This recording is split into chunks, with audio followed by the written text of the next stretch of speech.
We met in the most unremarkable way, the kind that doesn't belong in a rom-com or some dramatic, how we met story told at dinner parties. I had just moved into a new apartment complex on the west side of town, one of those newer builds with fake wood floors and a community gym no one actually used. Rachel lived 3 doors down. The first time I saw her, she was lugging a grocery bag with a busted handle up the stairs. I offered to help.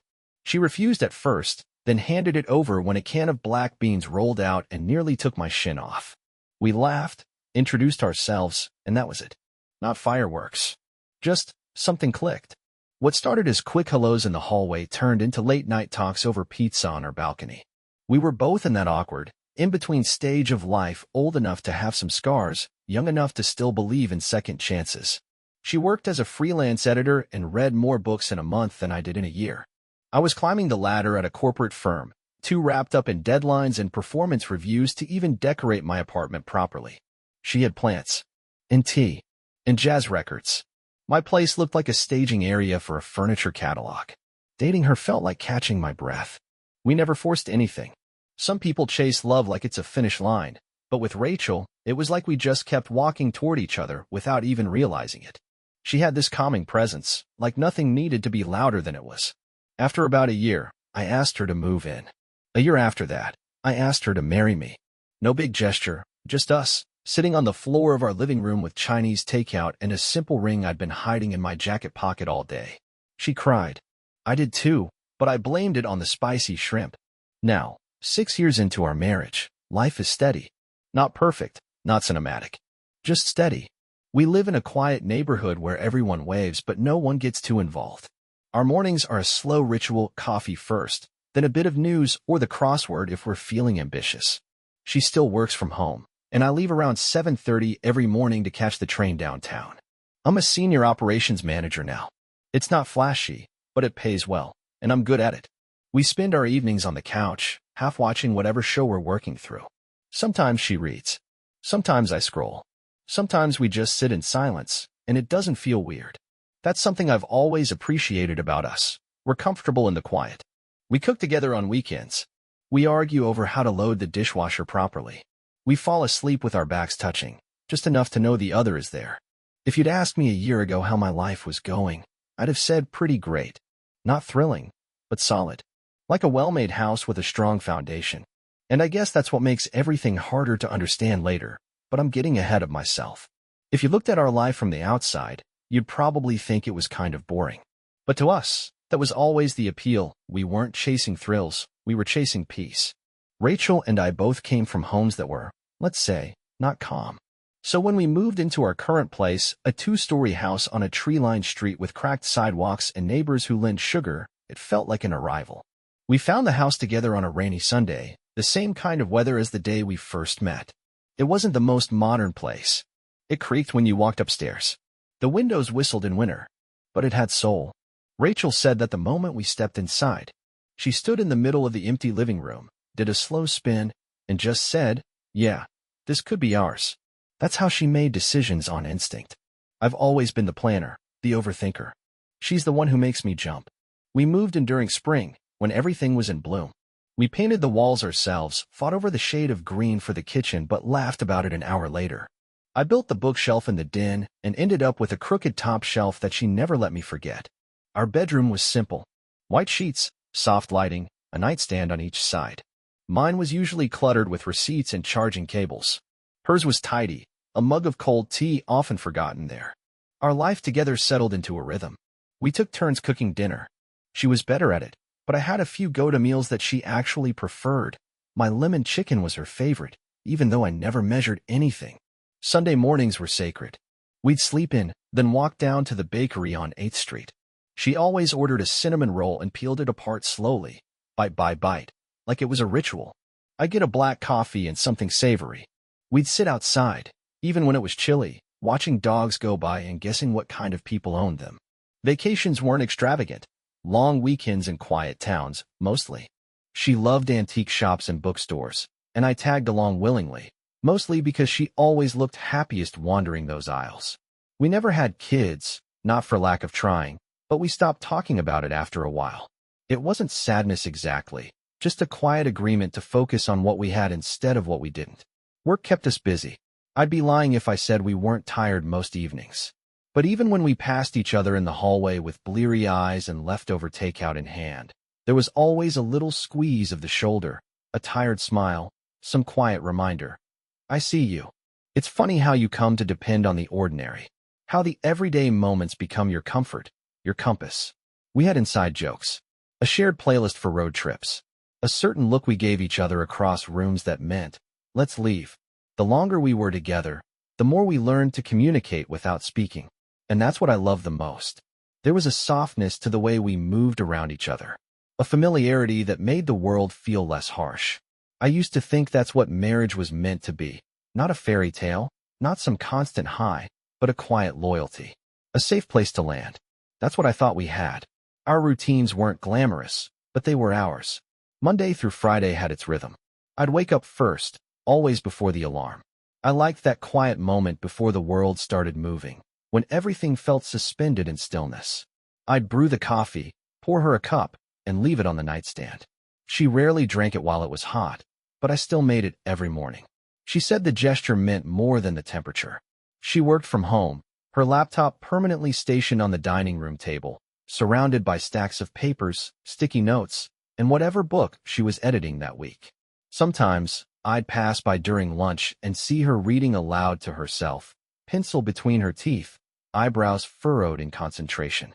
I always loved how focused she got, how she completely disappeared into her work. It was something I admired, her ability to go all in. My job was more structured. I took the 7:41 train downtown and didn't get back until a little after 6. The commute gave me time to decompress, to listen to podcasts or skim emails. Most days, I'd walk in and smell whatever she was cooking, or see a post-it note stuck to the fridge with instructions for reheating something she'd already made. Heat at 375 until you smell heaven, one note had said. It made me laugh. I took a picture of it and saved it in my phone. Weekends were slower. We didn't always fill the time, but that was the beauty of it. Sometimes we ran errands, picked out new plants, or rearranged the living room furniture for the 5th time because she said the couch wasn't in the mood to face the window anymore. Sometimes we'd stay in pajamas until afternoon, reading in separate rooms, checking in on each other with a glance or a passing touch on the shoulder. We had a few couple friends, mostly people from work or neighbors, but we weren't the hosting type. Rachel wasn't big on crowds, and I wasn't big on small talk, so we preferred quiet dinners or backyard hangouts with a few familiar faces. One of those familiar faces was Martin, my boss. He lived in the city, but he'd occasionally drop by on a Saturday afternoon, usually with a bottle of red in hand and some story about office politics or his latest real estate venture. Rachel always seemed to enjoy those visits. She liked his stories, said he had a way of making boring things sound important. We weren't flashy. We didn't post anniversary tributes on social media or go all out for holidays. But every now and then, she'd surprise me with something small, a note in my lunch bag, a new playlist, a book she thought I'd like. I'd bring her flowers once a month, always on the 17th. It wasn't a special date. It just started once and became a thing. We didn't say, I love you every day, but it was there, in the ordinary, in the way we shared space and time. I thought we were solid, still in love, even if that love had softened at the edges, become quieter, more worn in, like denim you've broken in over the years. Familiar, dependable. If I had to sum it up, I'd say our life was like a song you hum without thinking. Always there, always steady. I never once thought the music would stop. It started small, so small that, at first, I thought I was just imagining things. A look that lingered too long on her phone. A laugh that felt a little too bright when she answered a message. A delay in replying when I asked what she was doing. None of it was dramatic. Nothing you could point to and say, see, there it is. But the shift was real, and it didn't come all at once. It crept in. Rachel had always been responsive. Even when she was knee-deep in deadlines or buried in edits, she'd take a moment to text back, even if it was just a busy, but thinking of you. But lately there were hours between responses. I'd message her something simple, want me to pick up dinner, or how's your day, and get nothing. Then she'd reply hours later with a vague, oh, sorry, hectic day. I tried to believe it. I really did. Then there was the laughter. That's what really started to eat at me. One afternoon, I came home a little earlier than usual. I'd left the office around 4:30, just tired and wanting to beat the rush. I didn't tell her I was on my way, no reason to. When I stepped inside, the house was filled with her laughter.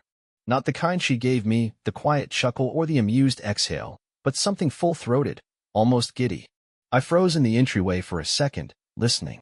I thought maybe she was on the phone with a friend, maybe watching something funny. I walked into the living room, and she was sitting on the couch with her laptop open, headphones in. The moment she saw me, her face changed. Not shock exactly, but like she'd been caught in a moment that wasn't meant for me. She pulled one headphone out and smiled. "Hey, you're home early." "Yeah," I said. "Thought I'd surprise you." "What a surprise," she said, still smiling, but now her tone had shifted. Controlled. Composed. I sat down beside her, glanced at the screen. Some video call window was minimized quickly. She closed the laptop. "Work call?" I asked casually. "Just to catch up with one of the authors," she said, standing up and stretching. "We're doing a virtual workshop next week." I nodded. Nothing wrong with that. Nothing unusual. But I knew Rachel. I knew when she was lying, even when the lie was tiny, harmless on the surface. That night, we ate dinner while watching some show I couldn't even pretend to follow. She laughed at the screen. I watched her fork push food around her plate. She didn't ask about my day. I didn't bring up what I'd seen. It was the first time in years that I felt like I was sitting across from someone who was only halfway there. Over the next few days, I started paying attention. I wasn't snooping, at least that's what I told myself. I just started noticing the details I used to overlook. She changed her phone password. She started locking her screen more often, even when she'd just set it down for a second. She spent more time in the shower, with the door locked, a habit she never used to have. I once walked by the bathroom and heard her giggling behind the door, then silence when I paused. It's a strange thing, doubt. It doesn't arrive with sirens or flashing lights. It whispers. It sits in your chest like a pebble in your shoe, small, but impossible to ignore once you feel it. I didn't want to believe it. I didn't want to be that guy. But something between us was unraveling, and I couldn't explain it away. I kept asking myself, am I overthinking? Or am I finally seeing things for what they are? I didn't know the answer yet, but I was starting to feel like a stranger in my own marriage. By the time we hit the end of that month, I couldn't shake the feeling anymore. Something was wrong. Not just off. Not just a bad week or stress or one of those quiet stretches couples sometimes go through. This was different. It felt like being locked out of a room I used to have a key to. I'd come home from work and find her already changed, sometimes freshly showered, hair still damp, a faint trace of perfume lingering in the hallway even though we weren't going anywhere. She'd always offer a casual explanation. I just felt gross, or needed to freshen up after being on Zoom all day. Again, nothing I could call out. But the timing, it always seemed to line up too neatly with when I was away. There were nights where she went to bed early. Too early. She used to be a night owl, always the last to shut the lights off, buried in a book or tinkering with her work. But now, by 9:30 she was under the covers, back to me, already breathing slow and deep before I even turned off the TV. I'd lie next to her in the dark, eyes open, heart ticking like a metronome set just a little too fast. I tried to talk to her one night, not accusingly, not even about my suspicions. Just talk. I asked if everything was okay, if work was getting to her, if we were okay. She smiled, that same soft smile she always had, and said, "Everything's fine, babe. Just tired." She kissed me on the cheek, turned over, pulled the blanket higher. It was in that moment I realized how terrifying the word fine can be. Because it's not an answer. It's a closing of the door. And I stood there on the other side of it, listening to my wife breathe, wondering who she really was when I wasn't around. I started noticing her phone behavior more. She never used to care if I glanced over her shoulder while she texted. Now she tilted the screen away, or held it low in her lap. The notifications started coming in with names I didn't recognize. Just initials, sometimes. Or numbers with no contact saved. And then, one night, she stepped out onto the balcony with her phone. That wasn't unusual on its own, she liked fresh air. But I followed her a few minutes later, and as soon as I opened the sliding door, she spun around with a startled look. "You scared me," she said, almost too quickly. Then she held the phone up like it was nothing, just the weather app open. "It's getting cold out." She came back inside immediately. That was the part that stuck with me. If she'd gone out for the air, why'd she come back in so fast? I didn't ask. I didn't want the lie. Not yet. Because some part of me was still holding on. still hoping that all of this could be explained, that I was just being paranoid. That I was the one pulling away, seeing shadows and corners where there weren't any. But hope has a weight, and mine was starting to feel heavy. The worst part wasn't the suspicion. It was the waiting. The quiet unraveling that happens when you don't know if you're imagining the distance or finally recognizing it. And deep down, I think I already knew. I just wasn't ready to know for sure. There's a moment when suspicion hardens into belief, even without proof. You can't say how you got there, exactly. You just arrive, quietly and painfully, like waking up in a room you don't recognize. I was still pretending. Pretending I didn't notice how distant Rachel had become. Pretending I believed the explanations, the deflections, the offhand, "you're being weird," anytime I asked something twice. I told myself I was giving her space, respecting her privacy. But the truth is, I was afraid of the answer. It started getting worse. She began staying out later, always with a reason that sounded rehearsed. A coworker's birthday dinner. A late meeting with a stubborn author. A networking event. She'd come home glowing, cheeks flushed, eyes glassy like she'd had a few drinks. She never used to be much of a drinker. Now it was just one glass, but I could smell it on her skin. Sweet and sharp. Like red wine and something I couldn't name. I checked her calendar one night when she was asleep. We used to sync ours, nothing serious, just a shared app to keep track of appointments and plans. Hers was half empty now. Blank spots where there used to be routine. Gaps that didn't line up with what she was telling me. That week, I came home early again twice. Once on a Tuesday. I didn't tell her. Just said a meeting got canceled. She wasn't home. Said she was stuck at work. But when I called her office number, it went a voicemail immediately. The next time was Friday. I walked in at 5:15. Her coat was still hanging on the rack, keys in the bowl by the door, her shoes by the mat. She wasn't home. Her car was gone. I sat on the couch for an hour, staring at the wall, trying not to imagine anything, trying not to imagine everything. When she came back, she seemed startled to see me. Her smile was tight, the kind you give someone you weren't expecting to run into. "I thought you were working late," she said, brushing past me to drop her purse on the table. "They let us out early." Something about budget cuts and morale. She didn't ask for details. She nodded, walked into the kitchen, and opened a bottle of wine. No hug. No kiss. Just a quick, nervous sip. And the thing was, I didn't even want to ask anymore. I didn't want to play the game where I pretended not to notice the lipstick smudge differently than how it looked when she left that morning. I didn't want to ask who she'd been with and hear the lie that followed.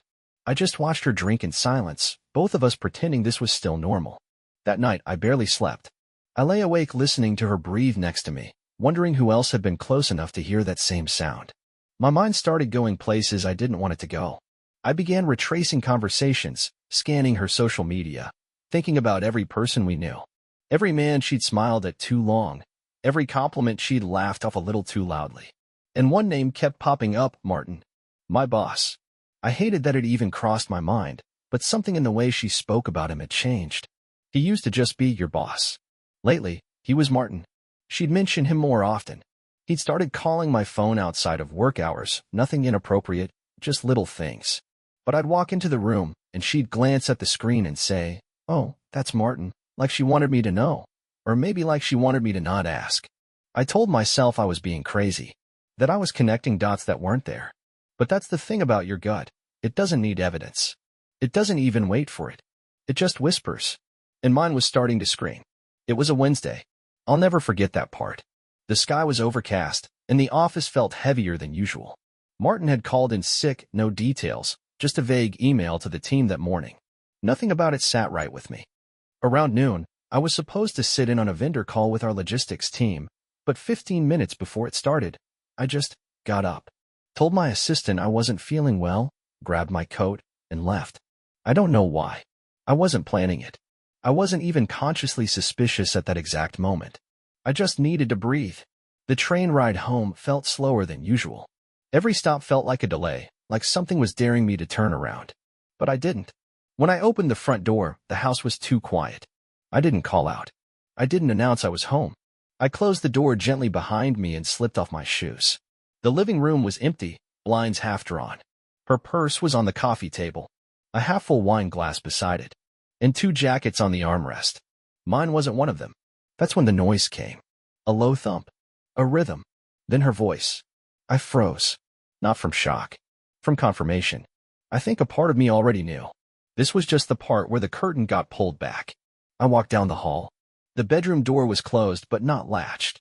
I stood outside it for maybe 5 seconds, listening. My hand was shaking, not from nerves, but from rage held too tightly inside. Then I opened it. And there they were. Rachel. And Martin. In our bed. She was on top of him, straddling him, her hair a mess, her hands on his chest. He saw me first. His eyes went wide. He didn't say a word, just froze like a deer caught in headlights. Rachel turned a second later, looked over her shoulder, and it was like watching someone see a ghost. She gasped, scrambled off him, grabbing the sheet like that made any difference. Martin sat up, bare chest heaving, trying to say something. I didn't let him. Get the F***K out of my house, I said, voice cold. Steady. Both of you. Rachel started to say my name, her voice cracking, but I cut her off. Don't. Just don't. Martin stood, completely naked, fumbling for his clothes.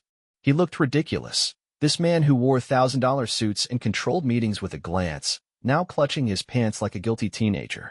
As he moved toward the hallway, he paused, turned toward me, and said something I'll never forget. You're fired. Just like that. 2 words. Calm. Like he was settling a score. Then Rachel laughed. Actually laughed. Not nervously. Not in shame. It was this smug, breathy chuckle like everything had played out exactly how she expected. He has more money, she said, brushing past me with the sheet still clutched to her chest. And let's be honest, he's a hell of a lot more attractive. They didn't even leave together. She walked out ahead of him, barefoot, still laughing to herself as she dug through the closet for something to wear. Martin followed behind like a dog with his tail between his legs, but not before shooting me one last look. Pity, maybe. Or just arrogance. I couldn't tell. I stood there in the hallway for a long time after the door slammed shut. The silence was deafening. The wine glass on the table still had a lipstick mark on it.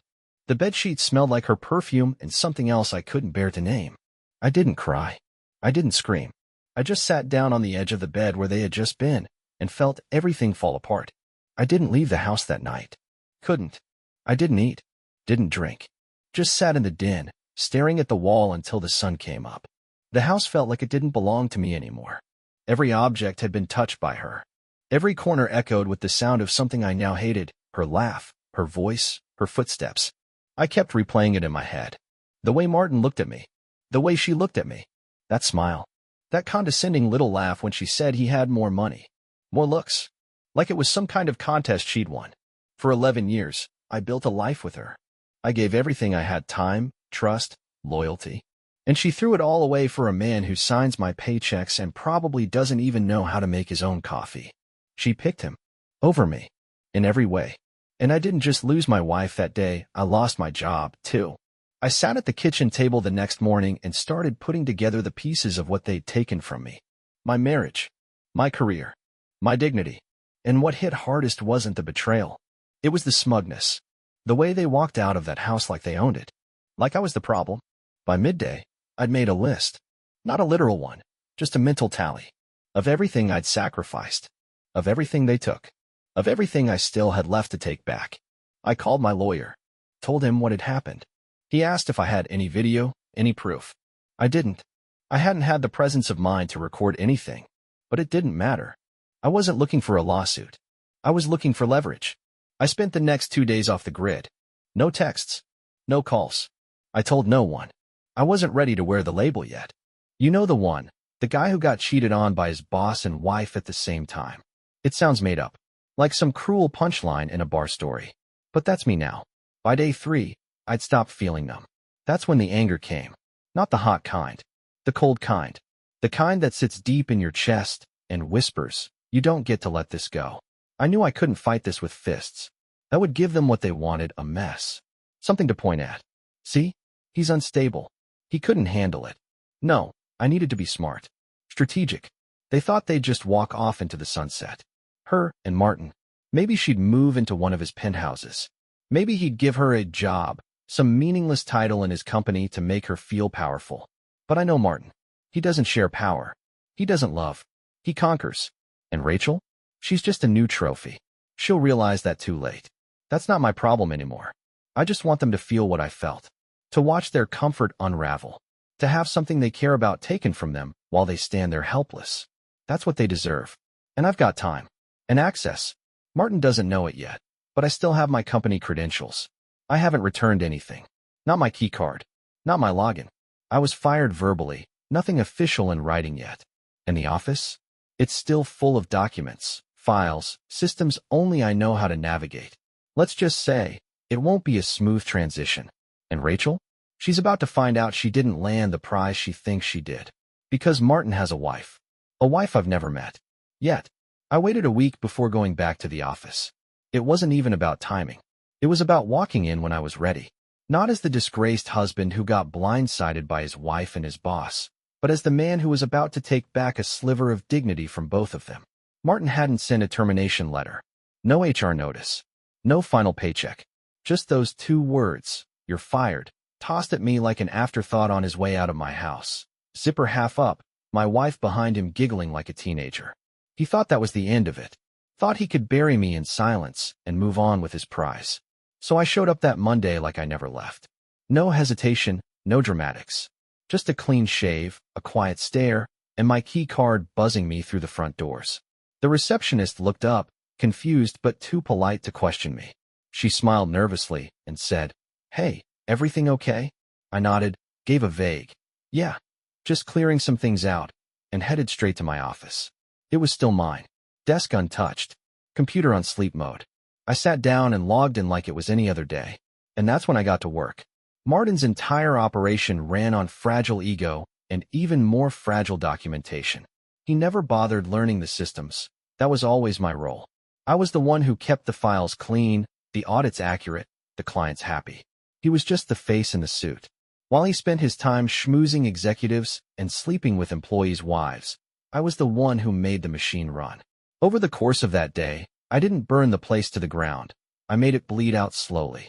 I shifted key folders into obsolete directories, renamed files with nonsensical codes, changed auto backup settings so they'd skip the most crucial financial records.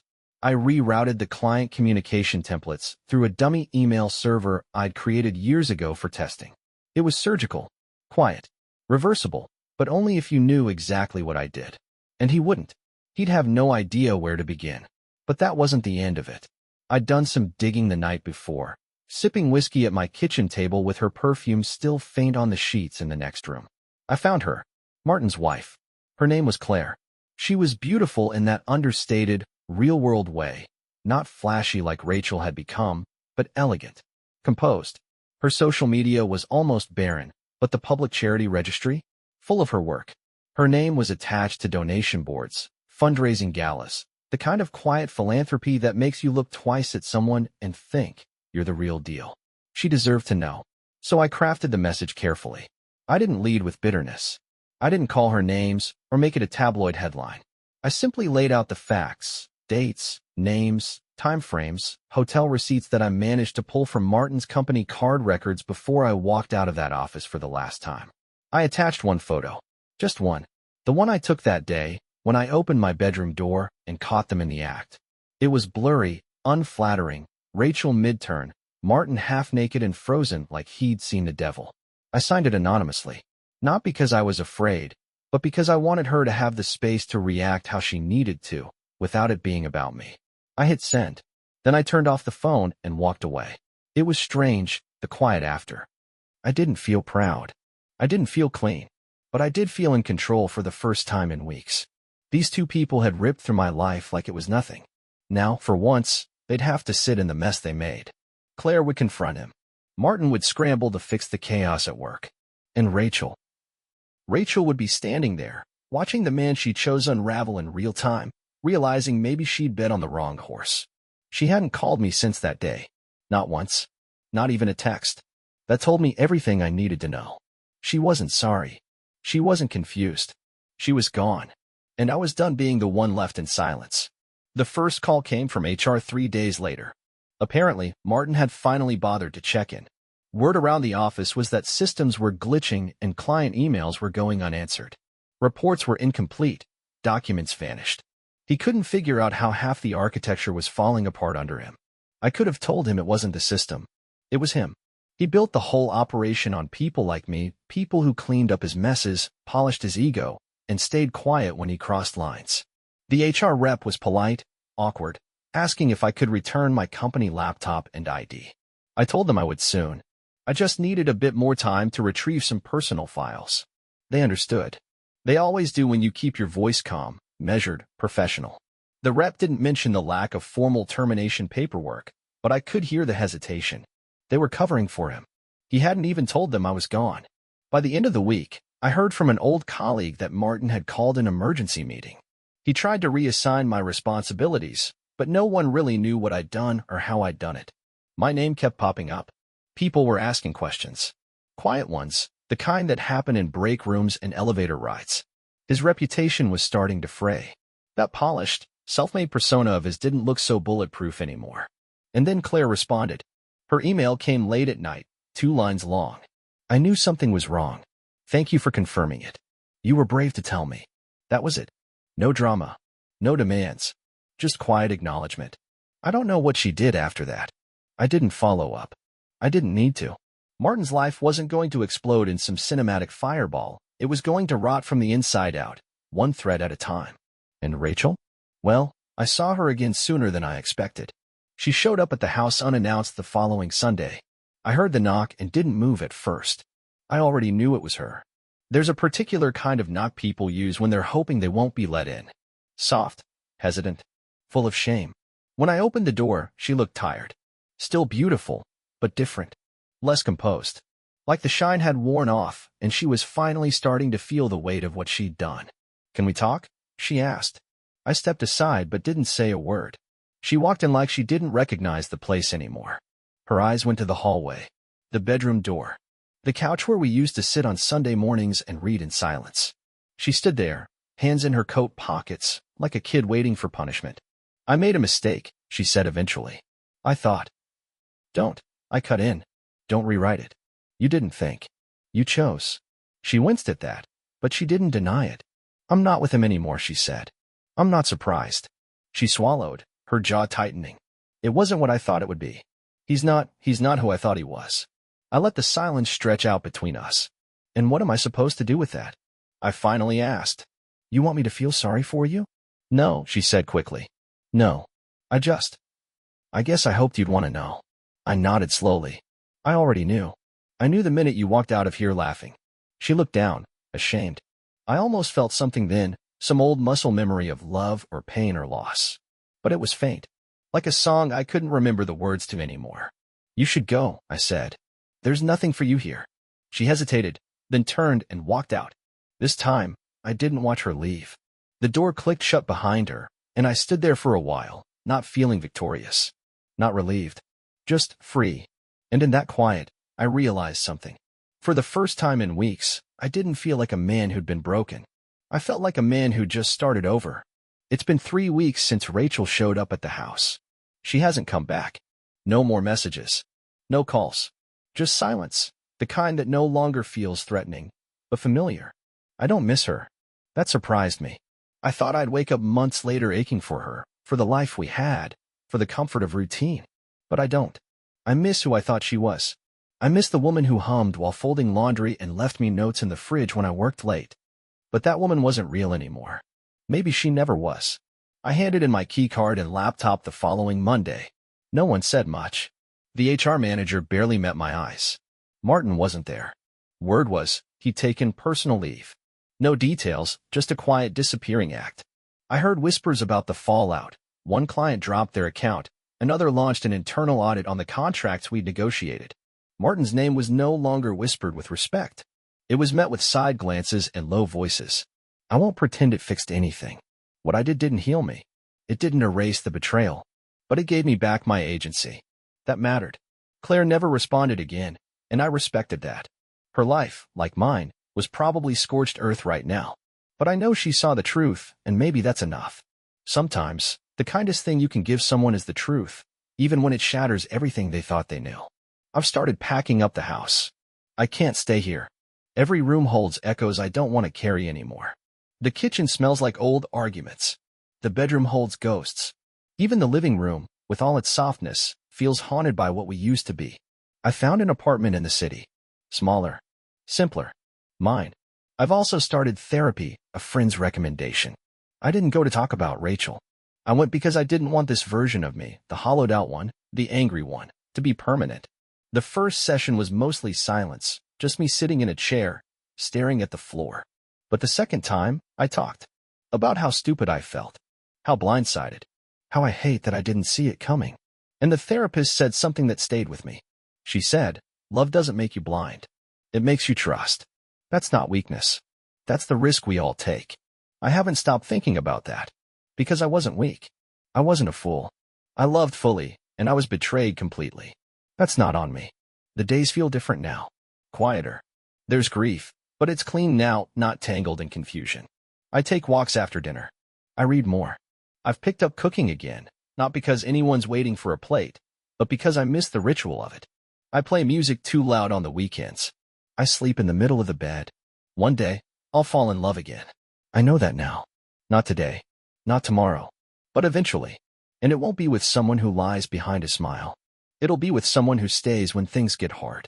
Who doesn't laugh when I'm on the ground. Who sees loyalty not as a convenience, but as a foundation. For now, though, it's just me. And I'm still here. Still standing. Still breathing. Still whole, in ways I never expected to be.